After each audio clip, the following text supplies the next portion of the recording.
healthcare challenges and improve patient care in India. The first disclaimer which I want to do is I am not a doctor.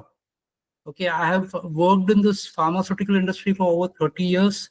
So I'm sharing my learnings from those 30 years along with the technology that is coming in big time into healthcare, which is the word coined for that is digital health. Before I take on my presentation, I'd just like to share a thought from a gentleman whom I admire a lot, a renowned scientist, Padma Vibhushan Raghunath Mashalkar.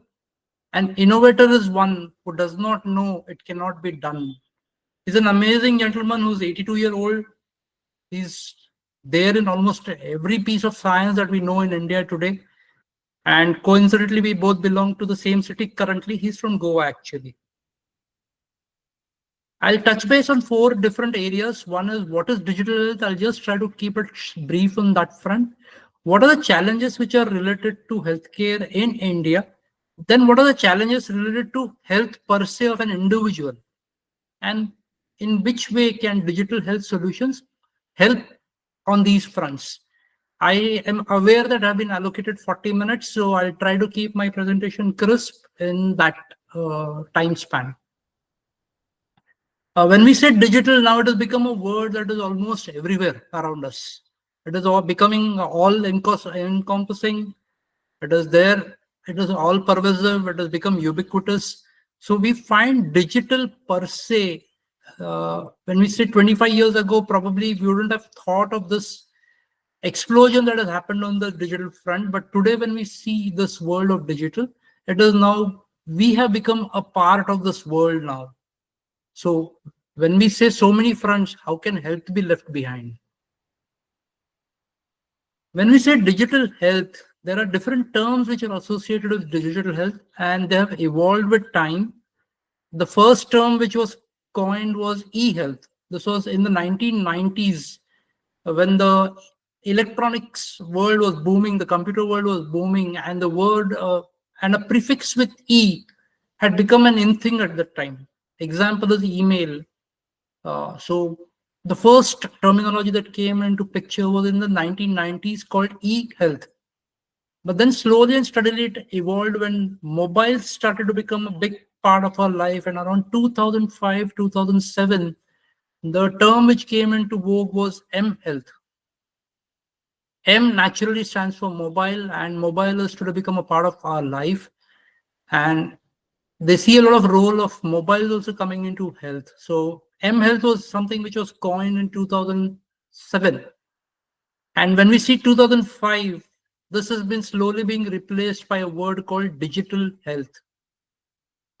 See the journey just from 95 to 2020, 2015. In 20 years, we have had an evolution of e-health to m-health to digital health. When we say digital health, it has gone beyond the internet. It has gone beyond the mobile. Now we are talking about artificial intelligence, blockchain, digital therapeutics, robotics, 5G, and God knows, by the time we end this presentation, probably something else gets added into this world of digital health. It's evolving at a very rapid pace. These are three definitions which have been coined by World Health Organization. Without going into too much of the text that is there on the slide, I just request you to look at the dark font over here, the bold font. E-health was usage of information and communication technologies to support health. So if you see all the three definitions, the focus is on supporting health. In the first, it was use of information and communication technologies, and naturally internet was the core aspect over there. When we see m-health, it is health practice supported by mobile. And today we know we have got a lot of mobile apps around us, of which many go into health also. And then when we say digital health, the same WHO has now redefined it as a digital technologies to improve health. So health is the core. It is the technologies which are coming around it, which are now coining the new terms. And if we see the way it is expanding, there is artificial intelligence, there is big data, blockchain, there is health information systems, Internet of Things, digital therapeutics, robotics. Now we are hearing that thanks to 5G, all this will become a bit too easy also to access. And when 6G comes in, that will be a big ticket event for digital health. But before we actually see what is digital health and how it can help us, Let's look at what the challenges are there with healthcare in India. India, if we see, is actually a puzzle. It's a crossword. A huge country, multiple cultures, multiple languages. We have the urban-rural divide. We have the educational divide. There are multiple aspects and colors when we see India. Let's look at healthcare front. I'm talking purely from healthcare over here. There are two types of challenges which India faces. One is the structural challenge. There is accessibility is an issue, affordability is another issue, and the infrastructure. Now, this is all the structural challenges. Today, 70% of India is in the rural belt. The number measuring to 65%, 67%, but that's still a large number. Reaching to the nearest hospital is a challenge for many even today. Then when we see health insurance, numbers say only 20 to 22% of Indians are covered with insurance. So look at this. It's a huge, a gray area in India. 140 crore people whose basic aspect is like reaching to the nearest hospital is a challenge for 70% of that population. So these are various reports which I'm sharing. When we say accessibility, it does not only mean distance, it also means affordability. It also means acceptability of services, also means adequacy of supply, the supply of medicines and other devices and other aspects over there. If we see this graph in the top part, even today in rural India, 32% of rural India, for them, hospitals are still over 5 kilometers away. Still, we are reaching 2025 in just 10 more days. So that's a big challenge even in India, even today. Diagnostic facilities, if we see, even today, around 60% of rural India, the diagnostic facility is 6 kilometers away. So the biggest challenge that we face in India is the distance between the patient and the doctor. So the thought that comes to mind is, if the patient cannot go to the doctor, can the doctor come to the patient? This is another challenge which actually during COVID times we saw was a big threat to India. This is the doctor to patient ratio.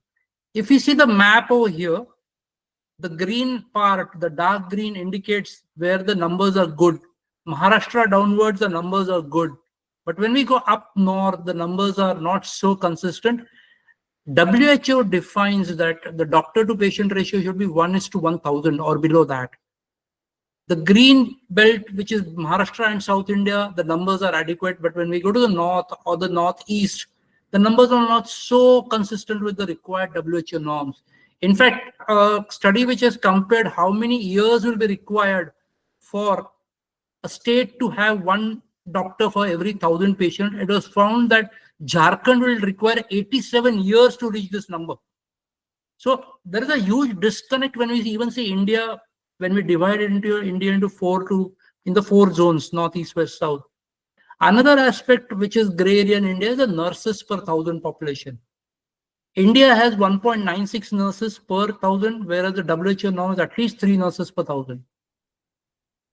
Then comes the challenge of beds per person. COVID actually exposed us a lot. When we see number of beds, we have 1.3 beds actually in India per 1,000. COVID literally ripped us apart that time. And we had to do a lot of rush work at around that time. If we see, compare ourselves with globally, Japan has got 13 per 1,000. So look at that, like we are talking about at least, even if we have to get close to UK numbers, we have to double our capacity. When we say out-of-pocket expenditure now, out-of-pocket expenditure means how much does a person bear for the treatment cost from his own pocket and insurance. The number in India is shocking. It is around 50% or even more than that. So you can understand that this out-of-pocket expenditure is actually putting many people life at threat because they don't want to approach a doctor for treatment or advice because they don't have the money. Look at that sad part. This is the way an out-of-pocket expenses is putting an impact on families. Many people are taking debts. Many people are incurring a lot of financial strain. We have worked in pharma industry. Have come across instances where people have sold their gold, their houses for just treating their family member. There's a lot of stress. There is a lot of family arguments which happen to this. Just wonder if this out-of-pocket expenses can be curtailed in India with improved insurance. What a dramatic change in healthcare will happen in India. So probably these are three fronts which are not in the digital health part, but I'm just trying to address them, what India needs to rectify. One is poverty, which is an ongoing process, education, and of course, sanitation. We are seeing change happening over the last 74, 75 years, but still we are a long way to go. Sanitation is a big concern in our country. Government has taken certain initiatives so that things can be brought under control, improve on the out-of-pocket expenses. Ayushman Bharat has been one scheme. Recently, we had the scheme offered by government for patients or relatives above 70 years, sorry, not relatives, patients above 70 years. We have the National Health Mission, whose focus is the mother and child. Then we have the National Rural Health Mission, whose focus is purely the rural areas. Jan Aushadhi Kendra was started with one concept that, okay, branded medicines may be costly, so at least let the patient have the generic version so that the treatment cost can be brought down significantly. And there's another initiative which is coming is National Mental Health Program. Now just imagine a program for mental health. Now, if we look at all this picture, it puts across one thing, that all of this is being done for only one reason, because if people fall ill, this contributes to expense, this contributes to loss of productivity. And naturally, once it impacts the productivity, it impacts the economy of a country. So health has got a huge relationship with economy as well. Now, when we see India in terms of expenditure of GDP, when we see healthcare, it is 1.8% currently. The target of the government is 2.5%. Yes, it has been improving year on year in the last few years, but we are still a long way off. Just imagine 140 crore people, if we have to take care of them, the kind of resources required in terms of money, hospitals, doctors, the nurses, the medicines. So we need to increase a lot of resource allocation on this front.